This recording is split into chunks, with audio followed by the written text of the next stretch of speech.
Hi class, greetings. So according to Albert Einstein, look deep into nature and you will understand everything better. So today in this video lecture, I'm going to discuss the landscape ecology and ecosystem management. Okay, so let's begin our lesson. So the management of animals and other natural resources uses the concept of the principles of landscape ecology which are introduced in this lecture. And its purpose is to inform the general public and to provide an overview of a novel uh, philosophy and approach to manage our natural resources at the landscape scale. So, a landscape is a diverse area made up of a group of interconnected ecosystems that occur repeatedly across the landscape in different sizes, different form, and a spatial configurations and purposes of land. A landscape can also be seen as a mosaic of habitat patches wherever organisms move, settle, reproduce, and ultimately uh, perish and decompose in the ground as the end of the cycle. The best method to visualize a landscape is to view it from the air or to look at aerial photos to see how a specific piece of land fits into the overall composition. The study of structure, function, and change in a heterogeneous geographical region made up of the interacting ecosystem. This is known as the landscape ecology. It is a interdisciplinary discipline that examines how a human civilization and our living environment interact. Despite the fact that the Europeans have been applying these ideas much longer than Americans, the landscape ecology is still a relatively young field of study. Examining how the Europeans managed to restore the ecological functions to its systems after taking over an almost entirely the human dominated terrain can teach us a lot. So, the fundamentals of landscape ecology. So, focusing on some of landscape ecology's key principles, the landscape composition, structure, the function, and change will help us to better comprehend this subject. So, the genetic constitution of composition involves species population, characteristics, and the abundance, the various species in the habitat, and the habitation are present. The structure includes several habitat regions or ecosystems, their patterns, the size, and the distributions, configuration of clumps, stands, or ecosystems, including the streams, uh, pool order, the snags, the downfloods, and the vertical obstructions in a forest vegetation layering. So the climate, geology, hydrology, ecology, and evolutionary processes are all involved in the function, such as the gene flow or the seed dispersal. So that's how comprehensive this the subject matter. So the climate, the geological, and also well, the hydrological, ecological, and evolutionary process like gene flow and the, the dispersion all play a role in function. So everyone or everything that was mentioned has their specific role to, to portray. And the ecosystems are constantly in a state of flux, which is a part of what called change.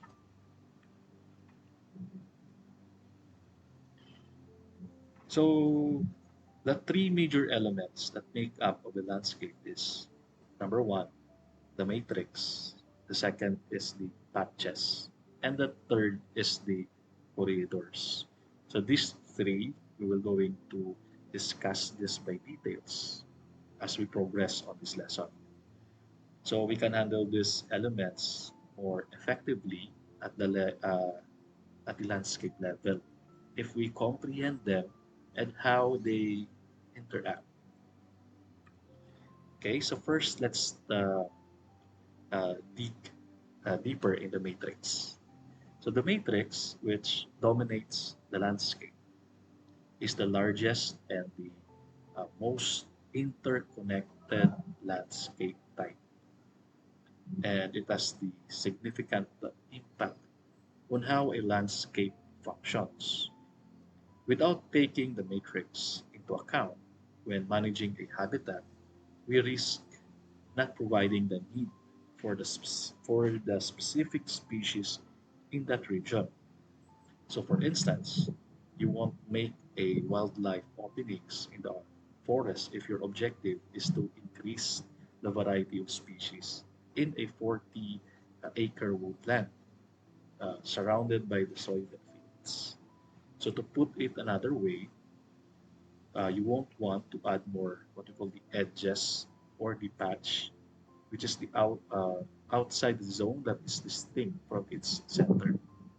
So we will going to discuss this further. Since in an agricultural matrix, any opening will create a more and smaller forested patches in that area, and further reducing the amount of the interior habitat available to the wildlife that needed. So the density of the patches or the porosity, the boundary form, the network, and heterogeneity are the traits of the matrix structure. Even after an area has been divided into patches, if the patches are still close enough together and also dense enough, animals can still pass through them. So the patches may not be dense uh, enough to support a particular species of animals, and you may get issues with like booms, opossums, black rat snakes, or blue jays predating on another wildlife. If you open up a sizable forested area by making small booms, so you created the vulnerability of a certain area. So a decrease in a density may also lead to an increase in brown-headed bowbird's nest parasitism in a neurotropical migrant of birds. So it will create a disharmonious uh, relationship in this specific subgroup of species. We can use the brown-headed cowbirds as an example to show how difficulties caused by low density can arise. That is due to the lack of a forested lands in some areas in the United States, in eastern Kentucky. The brown-headed cowbirds are not a major concern. However, in other parts of this region, in Kentucky, where the coal mine, agriculture, and urban development have severely fragmented the matrix, and these birds has created a constitute possible hazard. That is also the cost of the human participation. So let's talk about the content versus the context. When managing a natural resources of the landscape level, the context or the location of the biological element in the landscape is equally as crucial as the content. So, in other words, when striving to preserve a region or its distinct ecological features, you must take the local environment to account. Therefore, if the surrounding landscapes is changed while the area is being set aside to protect a rare plant like the wildflowers in a glade or creatures like bats in a cave, in the Philippines, for example, the endangered species of the Philippine eagles. So the content or the community we are interested in is affected by the context of the environment, since we, the humans, have the major implications to this concerns in preserving this uh, species. It is commonly known that nearby ecosystems interact with one another through the alteration of microclimates and the exchange of the materials, seeds, and other resources between the communities. So the ecological processes like the gene flow and the species composition in each community are ultimately impacted by these changes. So for instance, the fragmenting uh, the forest or making gaps in its results is smaller forest patches, while the matrix transforms into open land. As a result, the fragmenting forest patches leads to a micro climates that are drier, and in that case, changes the species makeup to favor the invasive and the exotic species that are more adaptable to that change in the environment, and also make existing trees more susceptible to wind throw. So, especially nowadays that we have climate change, the weather, the weather, and the type. Like for example, in the Philippines, the number of typhoons that are passing in our country increased according to the records, and that our uh, trees are susceptible to one of those wind throw and hasten the extinction of certain forest interior wildlife species and decrease the genetic diversity of the surviving population and permit the entrance of this invasive and foreign species. So the small preserves set aside for their contempt may ultimately fail if no one steps in with expensive and time-consuming intense administration. So to use the glade as an example, once more, opening up the surrounding forest environment will result in a rise in the type and numbers of exotic plant species, and the absent intensive site-specific management techniques like hand picking or herbicide treatment, they, they will outcompete the uncommon plants. So this is now common in our farms or in agricultural areas where we can uh, personally, I can observe that there are invasive weeds that are damaging our crops, especially in rice field. That's why some of the common agricultural practices they are uh, in, incorporating the herbicide to kill this weeds. But as a licensed agriculturist, in my own observation, this create a what we call a long-term consequences on the acidity of the land. So it creates the imbalance also for the micro and macro elements of the land. And in the long term, the land could lead to infertile, and it will no longer support for example, in rice field, the growth of the rice. So in that case, it will lead to a low production and dependent on the commercial fertilizers. That is the long-term implication. And with that, in terms of economic perspective. It increases the cost for our farmers, and with that, it leads to a smaller income for our agricultural uh, farmers who are practicing this farming techniques. It is not sustainable in the long term. So similar to how fragmenting the forest around the cave might change its microclimate, and non-point source pollution will undoubtedly change the cave's environment and render it unsuitable for bats or other unusual creatures like the blind cavefish. And the species will suffer and their habitats will be altered. And worst case is that they will go to migrate. They will disperse and they will look for another environment that can support their growth, their uh, environmental requirements. Okay, so next is the patches. So nonlinear surface areas known as the patches and differ from their surroundings in terms of their vegetation and landscape. Okay, so they are diverse in comparison to the full pieces of a land or habitat. So there are four different kinds of them.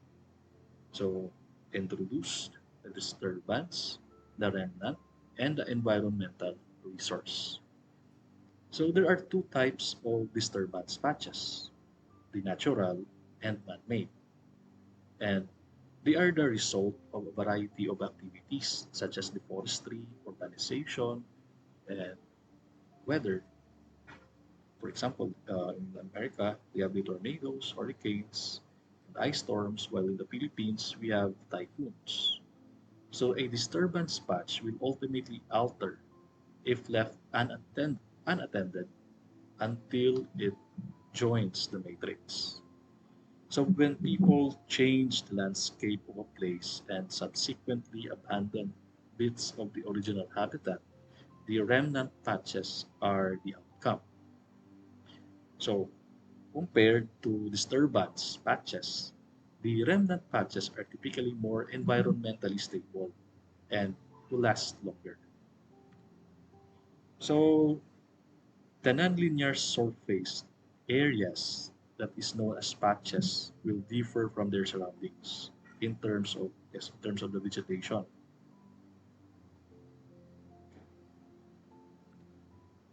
So from an ecological standpoint, patches have a number of characteristics that are significant and influence the management choices at the landscape level. So thinking of patch habitats as island is the strategy. And this is most frequently employed while conducting the analysis. So the theory of island biography serves as the foundation for much of the current thinking of landscape patch management. So MacArthur and Wilson created this idea way back in 1967 to explain the patterns of species diversity in a marine islands. Because an island is easily defined as a patch or parcel of good habitat surrounded by unfavorable habitat. It has also proven beneficial and relevant to a number of ecological circumstances. So the terrestrial animals and plants that migrate across habitat islands in a manner of similar to how this wildlife disperses to oceanic islands. And according to MacArthur and Wilson's theory, different dispersal events may thus be protected. So the idea that there is an equilibrium point in a population between the pace at which new species emerge and the rate at which old species go extinct is a key idea of MacArthur and Wilson's hypothesis. So the island's species populations are then maintained at this equilibrium diversity. after this milestone is attained. So therefore, the island population tend to seek out this equilibrium. So these rates and their equilibrium points are influenced by the size of this island and its relative isolation, and also the distance from the mainland. So the lowest levels of equilibrium species variety are found in a relatively small, isolated fragments, and whereas the highest levels are found in the surroundings with huge islands. Since patch size affects both the amount of energy that can be stored in a patch and the number of species that can live there, is a crucial from the perspective of habitat. Typically, a larger patch can accommodate a more species and a wider range of habitats types. So the fundamental tenet of MacArthur and Wilson's hypothesis is that there is a population equilibrium between the rate at which new species emerge and the rate at which existing species that go extinct. Once it is reached, the island species population are then kept at this equilibrium diversity. Consequently, the island populations have a propensity to seek out this equilibrium. Okay, so these rates and their equilibrium points are influenced by the size of the island and its relative isolation. So the lowest level, okay, so typically a larger patch can accommodate more species and wider range of habitat. So in our illustration 4, so if we look the illustration, the amount of internal habitat in a patch is affected by its size, the shape, the layout, and also the number. So the least quantity of interior habitat is found in small, isolated, rectangular patches. So you can see in the shape, okay? Whereas the most interior habitat is found in the vast circular area. So we can see that this is the most ideal. Okay, so next is the patch size and edge impact. So the connection between the what we call the size of habitat patch and the edge effect is a theory that is currently receiving more attention. So although Leopold stated in Game Management way back 1933 that it was advantageous for animals to create edge and maximize the degree of what they call interspersion or the juxtaposition of habitats. So this theory will, until recently, was considered as the gospel by wildlife biologists. Is probably the most used concept by Leopold's mention. According to him, expanding an area's edge will increases the variety of wildlife species that is present. However, from a landscape perspective, the edge habitats are the only ones that are not scarce. Although the edge habitat is advantageous for some species, especially generalists or the game species, it is disadvantageous to the what they call the interior species. These are the species that require a particular sort of habitat. So, ironically, environments that are fragmented and have a lot of edge can become ecological traps. So, these habit or habitat islands might seem like ideal location for some bird species to raise their nest, but they also draw a variety of nest predators. So, for example, the raccoons, skunk, opossums, the blue jays, and also the rat snakes.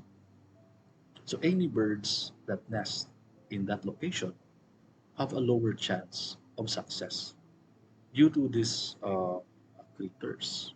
For instance, in a recent study, the researchers compared a loggerhead shrike nesting their success in habitat with a fence rows to that in habitat with more contiguous uh, wooded habitat.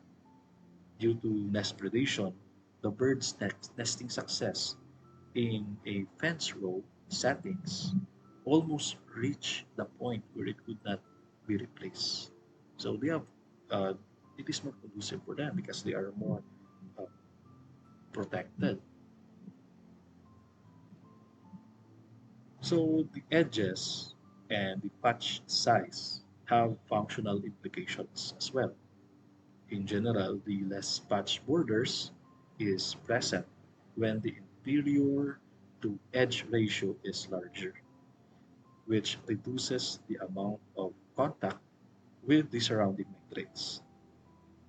Additionally, a higher interior to edge ratio will lessens the likelihood of obstacles impeding to migration of organisms and also lessens the likelihood of habitat diversity inside the patch. Yet this wouldn't necessarily be negative because it would be natural to manufacture the diversity and it makes it less necessary for species to go across corridors because they can move more freely with the matrix and they will increase the patch animal population and diversity of the species. So a fragmented habitat is a fragmentation